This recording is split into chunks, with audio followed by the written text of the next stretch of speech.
It's Monday, February 2nd, 2026. It is the 33rd day of the year, and we've got some absolutely crazy weather on the way. A lot of major changes are coming, and some of them are going to catch people completely off guard. So let's dive right into it. But before we get too deep into the forecast, let's talk about what everyone's favorite groundhog had to say. Today was Groundhog Day, and if you've never actually watched this ceremony before, it's quite the spectacle. There are massive crowds gathered, and everyone's waiting to see if this furry little weather predictor sees his shadow. And the verdict?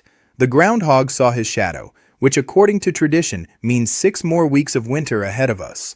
Now, I might actually disagree with that assessment a little bit, but we'll get into why in just a moment. Right now, we're definitely feeling like we've got an endless winter going on, and we are literally witnessing history in the Sunshine State where it's colder in parts of Florida than in Montana and Canada.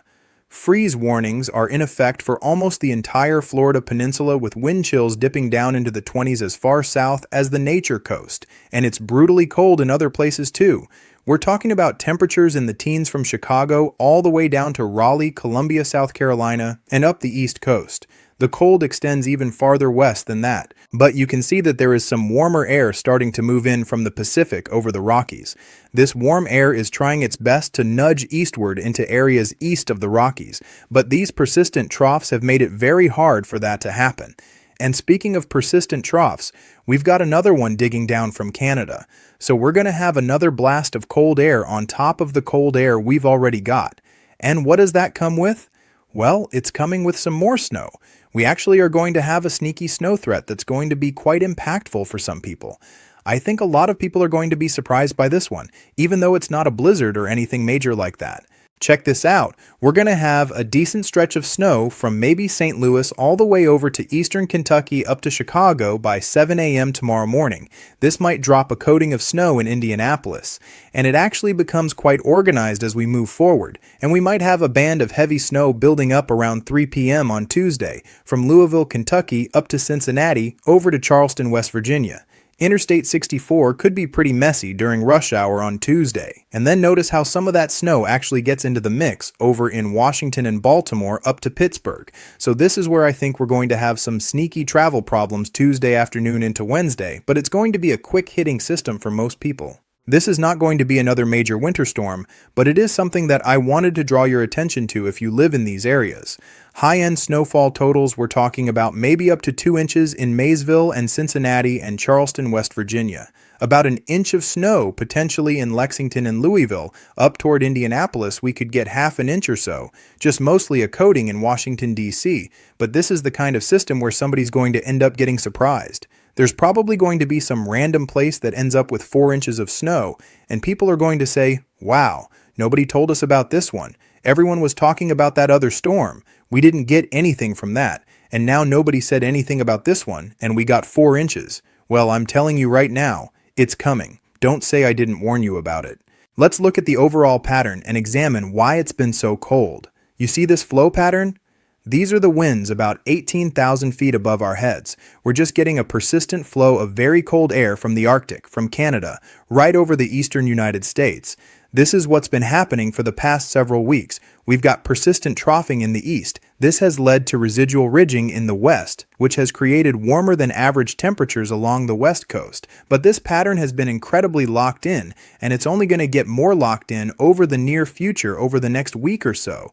You can see we're going to have some very strong winds driving even colder air down into the east coast. Yes, I am thinking that we're going to see another potentially memorable Arctic blast around February 7th, and then, and only then, I think we're finally going to see some changes to this persistent pattern. Notice how that big dip in the jet stream is met with a big bubble in the ridge to the west, and that starts to propagate eastward. Now we've got some more traditional looking jet stream activity happening. What's going to happen is we're going to have bursts of warm air entering the central and eastern portions of the U.S., followed by bursts of cold air coming into the west. Everything flip-flops around. This is actually natural for this time of year. But what's going to happen here is that these little dips in the jet stream are going to spark off some storms. In fact, I see a pretty significant signal for severe weather as we approach Saturday, February 14th in this time frame. It looks pretty active. Now, it's obviously impossible to tell exactly what's going to happen this far out, But I do think it's safe to say that this is a distant storm signal, and I'm calling this a spring storm signal to make sure everybody knows that this has nothing to do with snow. But I think we should be watching this area very closely for some potential severe weather situations between February 15th and February 21st. That is a long time away, so nothing is set in stone here. Another snowstorm is equally as probable, but this is the first time we've seen a signal like this in quite some time, so I figured I would bring it up. You can see that we've got the potential area ranging from Nashville back to Oklahoma City, down into Mexico, and then from Lubbock to Dallas to Shreveport, down to Houston. The region where we are most likely to potentially see storm activity is around San Antonio and Austin, so stay tuned as we get closer and refine these possibilities. Looking at the Climate Prediction Center's 8 to 14-day outlook, you can see that warm air from the west is trying to push farther and farther east. Every time we look at this, we are still expected to be overall below average from Miami up to Quebec over the next 2 weeks. But you can see that we are actually expected to be above average with our temperatures from Houston to Dallas, Oklahoma City, Rapid City, Bismarck. Some of these places have been cold for quite a while now. It's going to start warming up a little bit over in Tennessee and Mississippi, where we still have tens of thousands of people without power, by the way, from our ice storm that happened over 2 weeks ago. The warm-up is going to be welcomed for a lot of these people, even if it comes with the risk for some isolated thunderstorms, which of course is going to be something that we shift our focus to as we get closer and closer to spring weather patterns. But before we get to that potential spring preview, we've got to get through this next Arctic blast that's coming. And I want to emphasize that this one around February 7th could be particularly harsh. We're looking at the potential for some of the coldest air of the season so far. The setup is classic for these types of events. We've got this massive high-pressure system building over central Canada, and it's going to act like a giant refrigerator door opening up and spilling all that Arctic air southward. When these systems are this strong and this persistent, they can push extremely cold air much farther south than normal. We're already seeing the effects in Florida, where some locations are experiencing their coldest temperatures in years, but this next wave could be even more intense. We're talking about the potential for sub-zero temperatures as far south as Kentucky and Tennessee, with dangerous wind chills extending even farther south. The duration of this cold is also concerning. Unlike typical Arctic blasts that last a few days, this pattern could keep temperatures well below normal for an extended period. That's particularly problematic for areas that are still dealing with infrastructure damage from previous winter storms. Energy demand is going to be enormous across the eastern United States. Heating systems that aren't used to running continuously for weeks at a time could face failures. Water pipes in areas not typically equipped for extended freezing conditions could burst. It's going to be a real test of infrastructure resilience.